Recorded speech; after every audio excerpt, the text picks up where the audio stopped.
HighBridge, a division of Recorded Books, presents Go All the Way, a literary appreciation for power pop. Edited by Paul Myers and S.W. Loudon. Contributions by Heather Havrilesky, Michael Chabon, Larry Karaszewski, Dave Holmes, David Yaffe, Annie Zaleski, and Carrie Corrigan. Read by Keith Sellon-Wright. Power pop at its purest is the music of hit records that miss. Michael Chabon. Introduction by Paul Myers and S.W. Loudon. Paul here. For me, explaining the meaning of power pop is a little like explaining what love is. You know it when you feel it, but damn if it's not different for everyone who experiences it. As a songwriter, I've always had a special place in my heart for what I have defined as power pop, and it has always made me feel young and excited, swept up in the euphoric spell of the eternal now, and it's Friday or Saturday night, you just got paid, that girl from school just saw you at the mall, and the limitless potential for adventure is laid out before you like a chiming Rickenbacker guitar. Years ago, Rare Bird asked me to contribute a short story to their literary anthology of prog rock stories, Yes is the Answer, and I wrote a very personal story about my teenage pals and I going record shopping and working out life in the suburbs. After that book turned out so well, I went to Tyson at Rare Bird with an idea. How about a similar anthology, but this time about power pop? Tyson liked the idea, and we soon found out that Pulitzer Prize-winning novelist and screenwriter Michael Chabon, my neighbor in Berkeley, California, was as head over heels in love with power pop as I was. We were off to the races, so I put out a back-channel word-of-mouth search to find other authors, journalists, and musicians who might have a power pop-themed essay in them. That took time, too long if you ask me, and I had to put the whole thing on hold for a couple of years while I researched and wrote One Dumb Guy, my book about the comedy troupe Kids in the Hall. Then, as I was finishing that one, a wonderful thing happened. Unbeknownst to me, S.W. Loudon had also approached Tyson with a similar idea. So, Tyson put us together to combine our visions for this book. I'll let Steve take it from here. Steve here. After publishing the Greg Salem punk rock PI trilogy with Rare Bird, Tyson and I were looking for my next project. With dueling backgrounds in music and writing, moving into the world of rock journalism and essays made sense. We were batting ideas around when Tyson mentioned a power pop collection that was on the back burner. I knew it was a perfect fit. I've loved power pop in many of its mutations since I first heard Cheap Trick as a kid, and Paul was the perfect partner in crime. No matter how far my tastes stray into other genres, killer hooks, driving backbeats, and strong melodies always suck me back in. I'm thrilled to be part of a collection that brings together so many talented writers and passionate music fans in celebration of power pop. This is not a textbook. In some cases, the writing isn't strictly journalism so much as personal essays and shared experiences. So while this book doesn't claim to be the definitive anything, we have sincerely tried to bring in as many different takes, experiences, and voices on power pop that we could stitch together before our print deadline closed in, and we think we ended up with a fascinating range of stories. Like a picture, each writer's take on the subject is worth 1,000, actually around 2,000 words, and we think we've taken a pretty cool snapshot here. We close with the immortal words of one of the key architects of the subgenre, The Who's Pete Townshend, who wrote in May of 1967, "Power pop is what we play, what the Small Faces used to play, and the kind of pop the Beach Boys played in the days of fun, fun, fun, which I preferred." Analog Anthems by Nancy Rommelmann. At first, the phone is really not yours. You're 10, you don't call anyone. You know your own and maybe your grandmother's phone number by heart. Then you're 11, and after your mother goes to sleep, or maybe when she's just not home, It's the mid-70s and parents are not around much. They're doing group therapy and having affairs. You call 555-1212, which tells you the time. It is 9:22 and 10 seconds. It is 9:22 and 20 seconds. And when that gets boring, you switch over to a woman's recorded voice saying what the weather will be in New York City that day and the next. You call her a lot. There's something soothing about it. But it's also about the phone in your hand, a lifeline to the outside, though to what outside you are not quite sure. By 12, you do sort of know, not in your head so much as in your body. The racing in your chest and the heat between your legs have no place to go. Then they do. The shivers are singing the exact sensations in teen line, pouring all of it into the telephone. And it's right, 'cause you called me yesterday and I had so much to say, and the sun don't have to shine 'cause my heart's on the teen line. The song is pure pleading and release, and makes you feel as though you are being slammed around and running at the same time. Then you're 13, and boys start saying things to you on the street. They say you're pretty, in English, in Spanish. 3 boys you've never seen before ask you and your friend for your phone numbers. No one's ever done this, and it seems a reasonable exchange. You hand your number to Junior and Tiger and Roach, and like that, they're calling. The phone rings and rings, and your mother asks, "Who are these boys?" You barely speak into the phone. You're giddy just to hold it, to hear the boys' voices, and then only Junior's voice. His soft Puerto Rican accent in your ear, and days later, his mouth on yours. You've read, probably in your mother's copy of The Joy of Sex, that touching the back of a man's neck makes him something? Happy? Anyway, you do it, and Junior, who is 15, springs up from the bed. "Don't do that," he says. And you think that was immediate. But it is also the last time you and Junior kiss. He tells you he doesn't trust himself around you, that you are too young. The phone, which is in the kitchen, rings later in the week. Your mother does not allow phone calls during dinner, and anyway, she's had enough of these boys calling. But it's not a boy. It's a girl, and she's screaming something that turns out to be, "Your daughter's a whore." This girl, it seems, has grown up with the boys who have been calling you.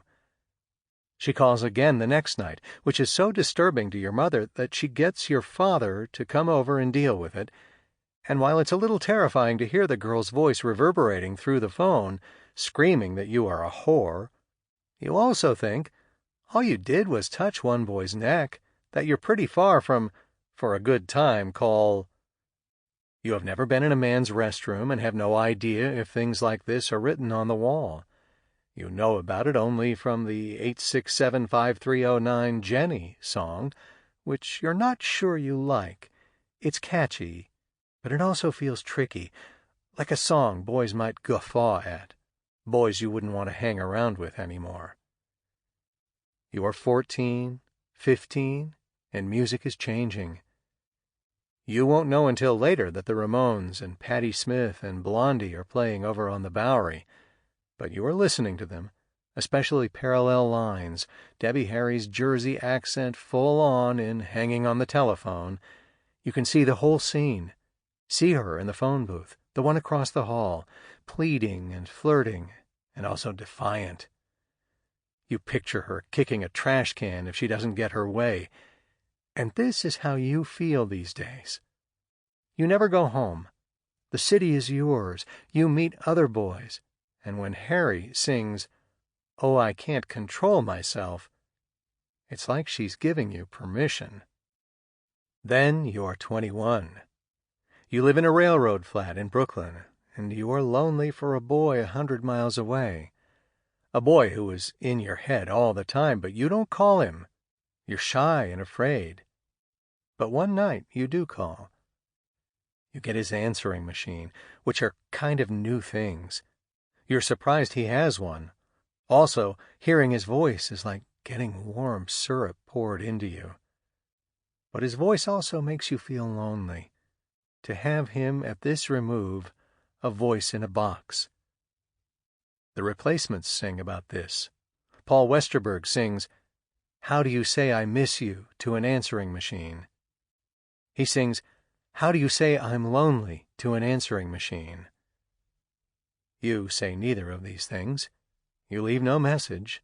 You hang up and might have called back to hear his voice again, but star 69 has fucked that up. You are older. Phones change. They have less heroic power. Previously, phones did not belong to you. They belonged to a household. They were on the street. You ducked into phone booths to have an illicit conversation. You could close yourself in one and cry.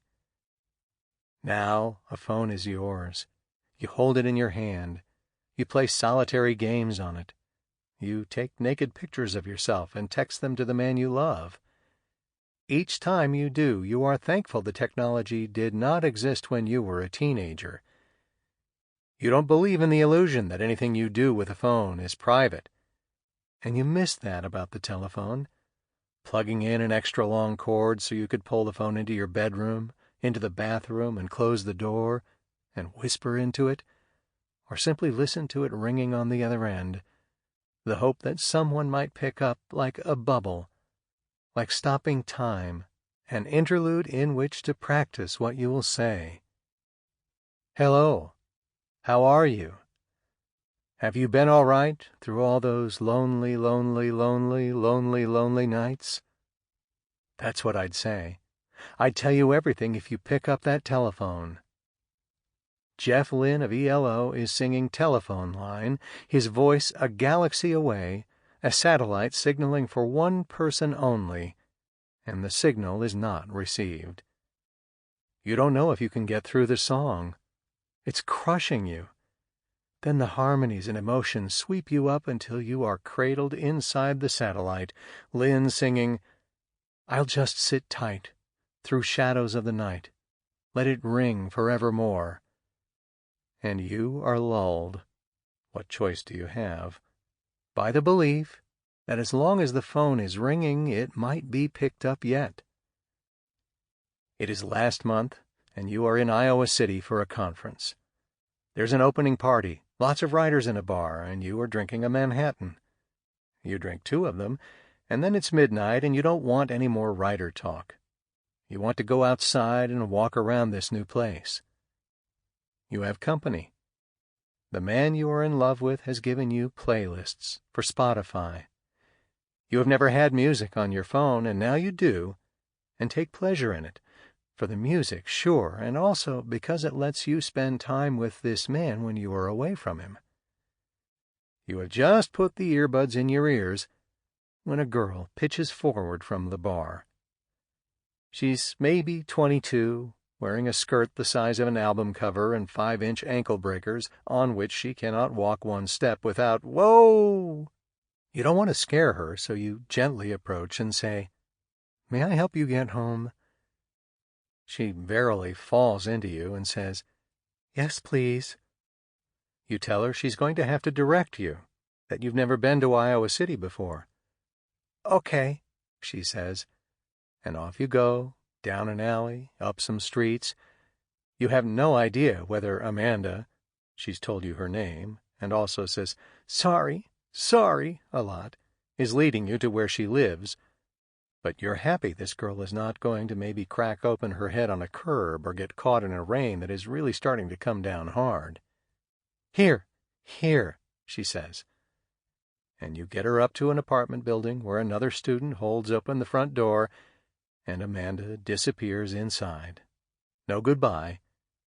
And you get the earbuds back in and crank Starry Eyes by the Records. You can't believe you missed this when it came out in 1979, and also how it is making you feel as you did back then when you listened to Teen Line, like being grabbed and running at the same time. You hit replay and disappear into the lyrics. I don't want to argue. I ain't gonna budge. Won't you take this number down before you call up the judge? I don't want to argue. There's nothing to say. Get me out of your starry eyes and be on your way.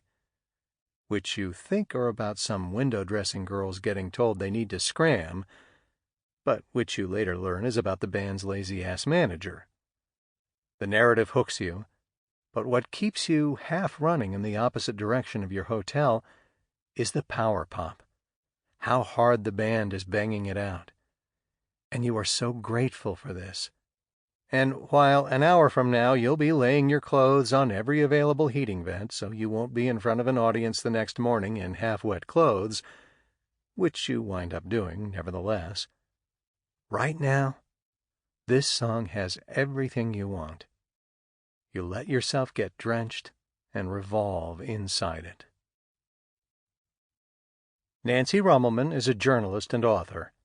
Her work is featured in the Wall Street Journal, LA Weekly, the New York Times, Reason, and other publications. Her most recent book is To the Bridge, a true story of motherhood and murder, the story of Amanda Stott Smith, who in 2009 dropped her 2 young children from a bridge in Portland, Oregon. She is the author previously of the novel The Bad Mother, The Queens of Montague Street, a digital memoir of growing up in Brooklyn Heights in the 1970s. The story collection Transportation, and Destination Gacy, an e-book about her visit and interview with serial killer John Wayne Gacy. Rummelman lives in New York City and Portland, Oregon. More at nancyromm.com. Follow on Twitter at nancyromm. On the Road to Power Pop by Justin Fielding. As an independent filmmaker with a lifelong love of Beatlesque music, I reached out to several of my favorite power pop artists for help brightening my ornery 2011 slacker comedy inventory. To my delight, many of the genre's greats agreed to let me place their recordings in the film. Some years later, it occurred to me that beyond using power pop music on a soundtrack, there should be a documentary that tells the story of this underappreciated subspecies of rock and roll. In 2015, I began traversing the U.S. and a bit of Canada to interview dozens of power pop aficionados, musicians, writers, record executives, and promoters. Along the way to making the film, working title The Power Pop Movie, I have interacted with many astute power pop fans on social media and interviewed a few notables among them as well. Here I'm going to relate major themes I've observed across interviews with approximately 200 subject area experts, insights, commonalities, and great debates. I began each interview with the foundational question: what is power pop? For musicians, this also connects the questions of whether they've been called power pop, and if so, how they feel about being so labeled. For all, it was the beginning of a discussion about power pop's history and fortunes. For the most part, people define power pop as music that stands on the shoulders of 1960s greats. In particular, music from approximately 1970 on that bears telltale influences from the Beatles, first and foremost, along with the Beach Boys, Byrds, Kinks, and/or Who. A minority opinion is that power pop includes those forefathers themselves, and sometimes even their influences, such as Buddy Holly, Chuck Berry, or the Everly Brothers. This is but one of many matters on which there's considerable divergence among the power pop cognoscenti. Variations on Judge Potter Stewart's I Know It When I See It, regarding defining pornography, are often articulated in trying to nail down precisely what power pop is.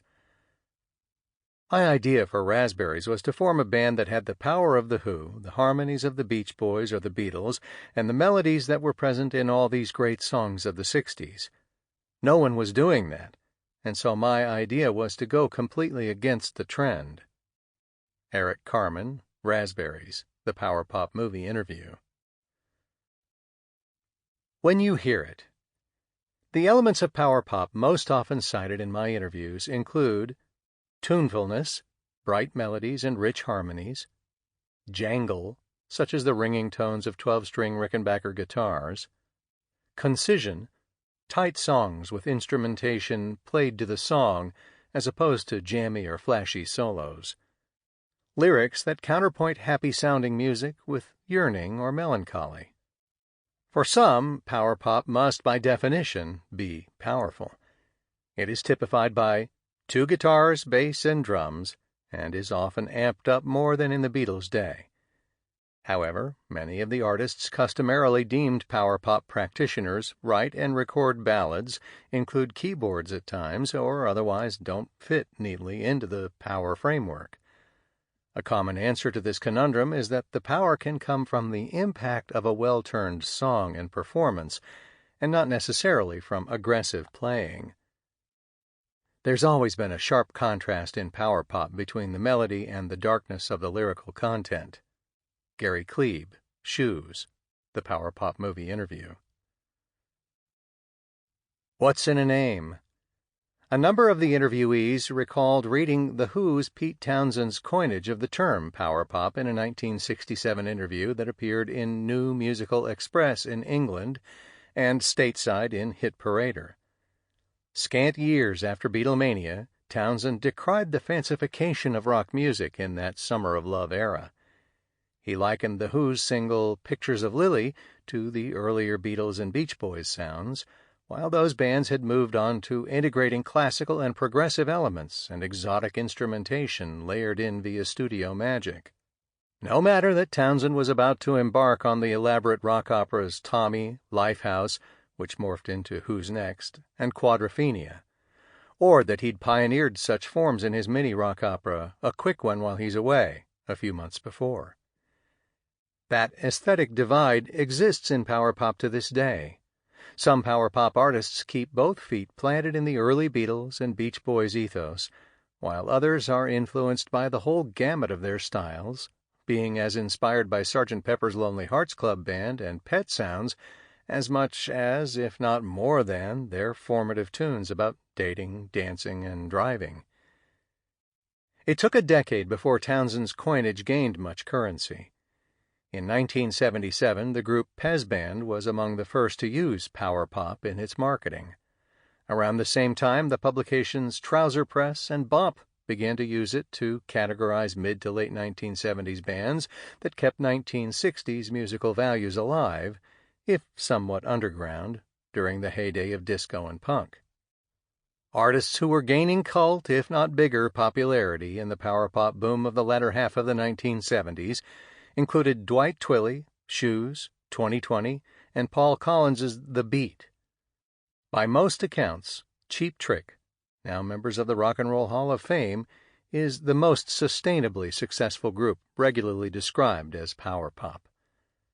As the term became relatively established, similarly influenced artists from the earlier part of the decade were retroactively labeled power pop. These include Badfinger, Raspberries, Big Star, Emmett Rhodes, and Something Anything era Todd Rundgren. It's quite possible that as soon as we were yesterday's news, the very short attention span of the record company executive turned off to the idea of making those other bands the successes that they very well could have or should have been. Burton Avere, The Knack, The Power Pop Movie Interview. A New Hope. In 1979, power pop reached its commercial zenith. Capitol Records released LA-based band The Knack's single My Sharona and album Get the Knack, and both topped the charts for weeks on end. In the wake of this breakthrough for the genre, numerous other power pop bands were signed to major label deals. Alas, the record industry's enthusiasm for power pop was extremely short-lived. A powerful reaction against the Knack's meteoric success, termed by some as the Knacklash, and the growing commercial acceptance of the hipper, more dance-oriented new wave and the emerging synth-fueled new romantic sounds, spelled a quick industry retrenchment from the earnest, retro-styled melodicism of power pop. Artists who were signed when power pop momentarily looked to be the next big thing were dropped by their labels almost immediately. A notable aspect of the Knacklash was that the band was held to account for photographs evocative of famous Beatles poses. This is just one of several backlashes against bands heralded as the New Beatles. Years prior to the Knacks' emergence, this new Beatles curse could be seen in the fate of Badfinger. Among the first and best-loved power pop bands, Badfinger was, for better and worse, widely seen as baby Beatles. Their connections went well beyond stylistic, as they collaborated in numerous ways with Beatles members, and their first releases were on the Beatles' own Apple Records. It was, of course, flattering to be considered a protege of, and even heir apparent to, the most adored rock band in history. But it was also a shadow from which it was near impossible to emerge intact. Badfinger wrote and recorded some of the most indelible power pop hits, songs that could have more than held their own on a Beatles album. But most any power pop fan will avow they didn't receive the commercial and critical rewards that their extraordinary talents warranted. Badfinger's story took incredibly calamitous turns, with two members taking their own lives. The tragic dimension of the effervescent-sounding genre of power pop has affected all too many of its artists, a topic covered perceptively and poignantly in Michael Chabon's Tragic Magic essay, which appears in this volume. Even where the outcomes haven't been quite as devastating, power pop has been a challenging road for most of its practitioners. And for every Badfinger or Raspberries who garnered a handful of hits, there are dozens of worthy power pop bands that never cracked the charts, especially as the 1970s gave way to the 1980s and beyond. In the years since, previously established and new artists have produced power pop music. The genre seemed to be getting a new lease in the early 1990s, with glistening records by Matthew Sweet, Jellyfish, and the Posies, and small labels like Not Lame issued scads of power pop gems in the CD era. But grunge and other sounds won the day, and power pop again fell short of becoming a household name. Every so often a hit that smacks of power pop, like Fountains of Wayne's Stacy's Mom, does break through.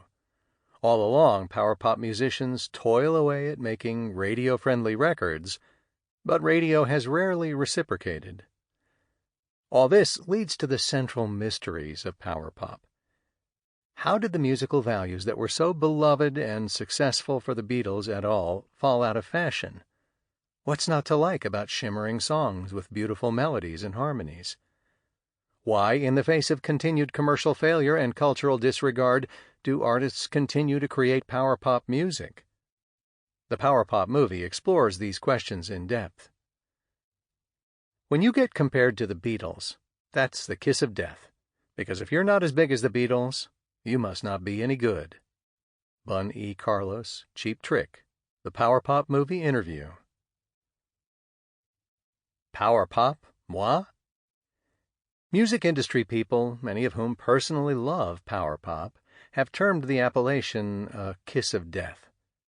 To them, it confers negatives that outweigh the positive associations with the charms of 1960s-style pop, and with a handful of ear-tickling hits from the genre itself. Among the reasons some artists and labels hesitate to apply the term: association with catchy music that doesn't catch on with the public. In fact, when power pop-oriented or power pop-adjacent artists gain marketplace success, by convention they cease to be called power pop, or perhaps commercially benefited by never being so categorized. See Tom Petty, Americana; R.E.M., Alternative; Oasis, Britpop, and several popular artists from the late 1970s who were marketed as new wave or punk, but could well have been classified as power pop. Lack of edgy macho cred. Some conflate power pop with cloying bubblegum music, and somehow following in the footsteps of the Beatles and the Beach Boys lacks the venerability of, say, following in the footsteps of Robert Johnson, Patsy Cline, Bob Dylan, or the Velvet Underground. A genre propagated by studying hook-laden records via headphones doesn't have the cachet of those whose backstories are honky-tonk roadhouses and hipster dives. Lack of recognition and infrastructure. Other specialty genres, like blues and folk, have clubs, record store sections, and radio shows that cater to their fans, and even non-fans likely have some awareness of those genres' existence. I've heard it said that the only people who have heard of power pop. Sample complete. Ready to continue?